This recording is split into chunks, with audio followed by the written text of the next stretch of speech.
Hello, Mr. Lee. Yes, good evening to you, Josie. How are you? I'm good. Wonderful to see you this evening. As you're aware, Josie, that this is your final speaking test, okay?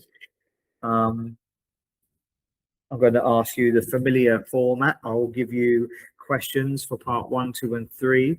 I'll ask you some follow-up questions. Again, Josie, don't worry if you make a mistake. It's more important about how you develop your answer after the mistake, okay? I appreciate that you have your camera on as requested this evening. And that being said, Josie, I'll jump straight into part 1, if I may.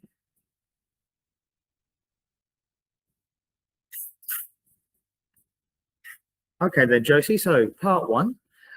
Let's talk about watches, okay? And we'll start with the same question. Do you wear a watch? Of course, when I was a kid, I used to have a crazy obsession over watches. I also have a massive collection of watch that I was gifted. It was such a necessary item for my outfit every day. I also have in my collection, I have various colors and texture of watch bands, which I believe can make a huge difference to my whole appearance. Yeah, fantastic. Right. So when do you usually wear your watches, Josie? I usually wear my watches on my left hand, because Hmm. I'm right-handed, and I actually wear my watches on different occasions, on special occasions. Mm, on different occasions, I will decide what to wear. Yeah. What kind of occasions would they be, Josie? Um, I usually wear it on my midterm or like final exam, so it's easier for me to keep on my time. And do you know what kind of watches you wear? Like what brands you wear? I'm actually really into Japan brand, which have a big name and long branding, like Casio or Seiko. Yep, very familiar with them. Thank you very much, Josie. What a lovely positive start. Let's move over to question number 2. Have you ever got a watch as a gift? As I has mentioned, my family is a huge fan of watches, so it's mostly like a family tradition. My father always get me a new watch when he traveled abroad, and I always received a lot of watch from his favorite brand like Daniel Wellington or Armani. So you like the watches, and do you still have the watches? Yes, I still keep them in my closet. For sure, right. So you have a collection. That's lovely. Question 3, Josie. Why do some people like expensive watches? I have met a lot of people that wear expensive watches.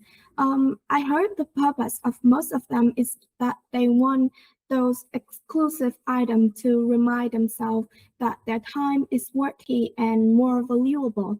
I think it's not only a fashion statement, but also a symbol for their success and rich in life. So like a social status. Okay. So how about you personally, Josie? Would you ever spend a lot of money on a watch? Well, I'm still a teenager, so I would not spend a big amount of money on a watch. But in the future, if I have a better condition and higher income like my parents, I would love to have one to show off my wealthy to the others. Hmm. Very nice indeed. Question number 4 on part 1. Do you think it's important to wear a watch, and why? For this, I think it mostly depends on the different types of people and their way of earning and living. For those work that requires them to be constantly on the move, and it will keep them like frequently on track and maintain their sense of urgency, especially when the work doesn't allow them to take frequent breaks. And I would say that the people who work as a freelancer and have a more flexible lifestyle doesn't need watches because they can just use watches as an accessory and checking their time on their personal devices. Hmm. Hmm. Do you think that watches will become less popular in the future? Mm, I don't think so, but I think the digital wristwatches will become more popular in the future because it is more secure and it's easier to preserve. And I think the younger generation also love digital watches than the classic mechanical watch. Mm, yeah, yeah, maybe so. Okay, then. Well, Josie, thank you for part one and sharing your information. Great fluency, wide range of grammar, good pronunciation. So, that being said, um, you're familiar with how part two works, and let's move over to part two. Your topic, as you know, is to describe a time when you encouraged someone to do something that he or she didn't want to do. You should say, and you can mention who he or she is, what you encouraged him or her to do, how she or he reacted, and please explain why you encouraged them to do it. Josie, the 4 points that you need to be mentioning are who, what reaction, and your explanation. Okay? As usual, Josie, I'll give you 1 minute to gather your thoughts and make your notes. Okay, so while Josie's making her notes, I will just repeat one more time, as Rose has already done a superb job in doing, is if you hear any good vocabulary or ideas, linking words or questions that you would like to ask yourself through me to Josie, that would be fantastic. Just as Rose has done before, you can all see how she participated and showed active listening and completed her observer challenge that I set at the beginning of the speaking test. It goes a long way to showing that you are participating and listening to the other speakers.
Yep, Josie, when you are ready, the floor is yours to describe a time that you encouraged someone to do something that they did not want to do. I'm ready and I will talk now. Um, I want to share about one time I encouraged someone to do something she really didn't want to do was when I worked on an important assignment with a friend on my team. So for our assignment, we had to make a short news report, and one of the requirements was that each team members had to speak in front of the camera. My friend was quite shy and uncomfortable being filmed, so she initially wanted to avoid appearing on the camera and suggested that someone else should do her part instead. However, I knew that speaking in front of the camera was not easy, and I also didn't want her to feel like she was letting our team down. I talked to her privately and told her that it was completely normal to feel nervous.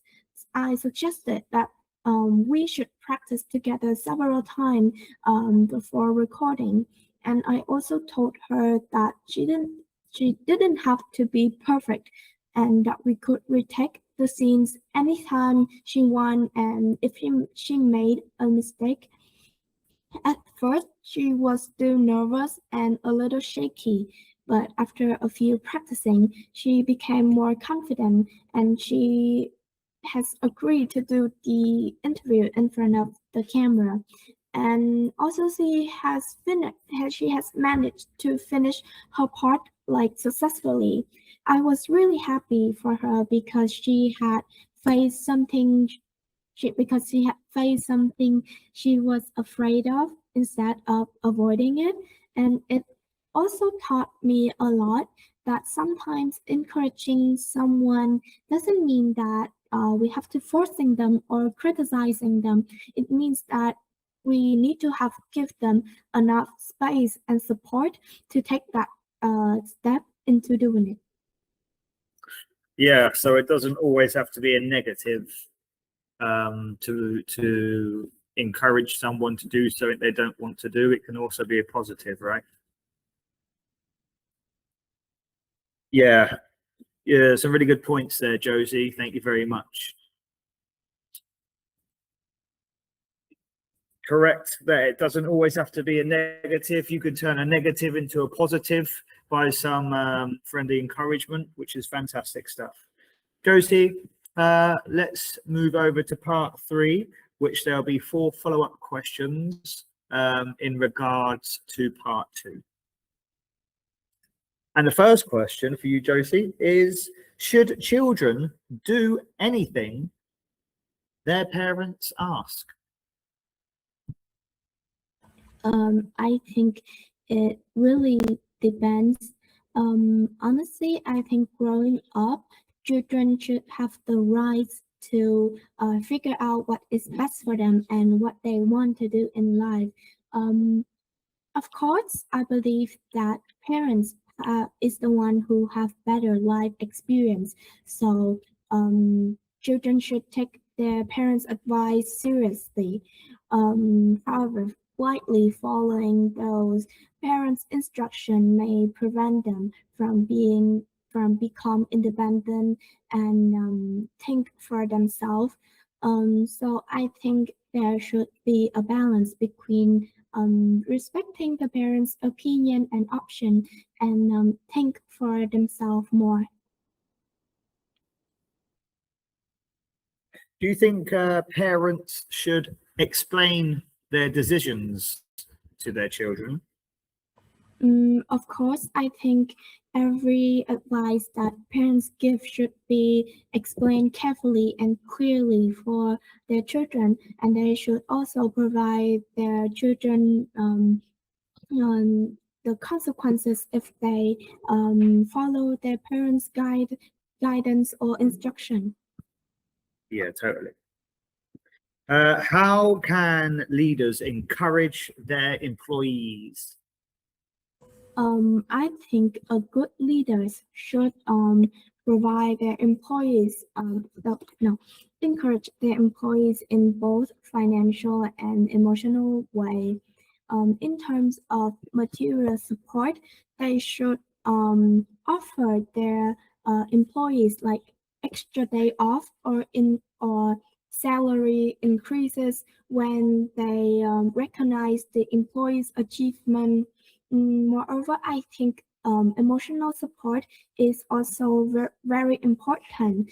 Mm, if the employees, when the employees recognize that their efforts and that their efforts was recognized and appreciated, that it can put them like more forward and put them to go extra mile. Yeah, correct. Yeah, it gives the employee the encouragement to go the extra mile. Correct.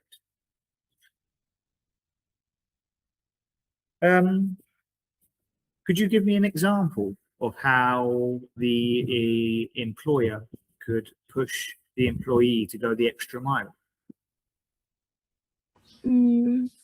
I think the best way is they should offer their employees for extra day off, holidays, or giving them like just simple uh, simple rewards or compliments on their work. Yep. Question number 3. When should parents encourage their children? I think the parents should encourage their children when they are going through difficult time. For instance, when they have trouble at school with their friends or their teacher, or being lost with their future. At these hard times, they may lose a lot of confidence. So a few words from parents can make a whole world difference for them. Instead of criticizing them or forcing them to do something they don't want, the parents should be the one to help them to find a way forward and regain their confidence.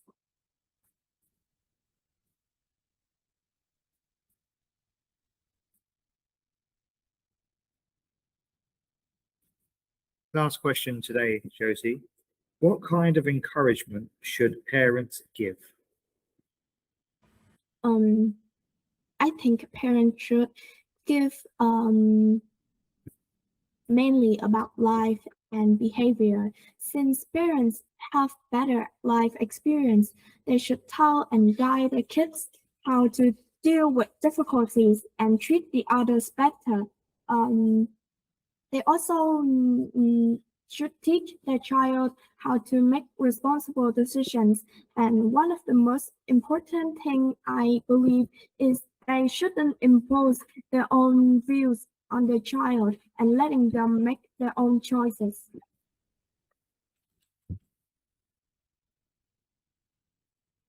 So, same question I asked earlier. I think I mentioned it to Thomas. Was which is more important, praise or advice? Can you repeat? Yeah. So I mentioned this question earlier to Thomas, and the question is, which is more important, praise or advice? I think the advice is more important. Advice can really push someone go extra mile, and it can help them to have more positive perspective of their life. Indeed. Indeed. Josie, once again, thank you very much for your participation this evening. Much appreciated.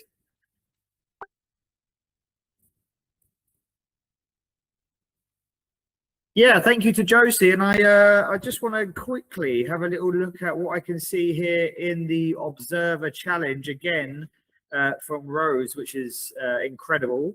Part 2, yeah. So Josie mentioned her friends are shy and why they were not confident.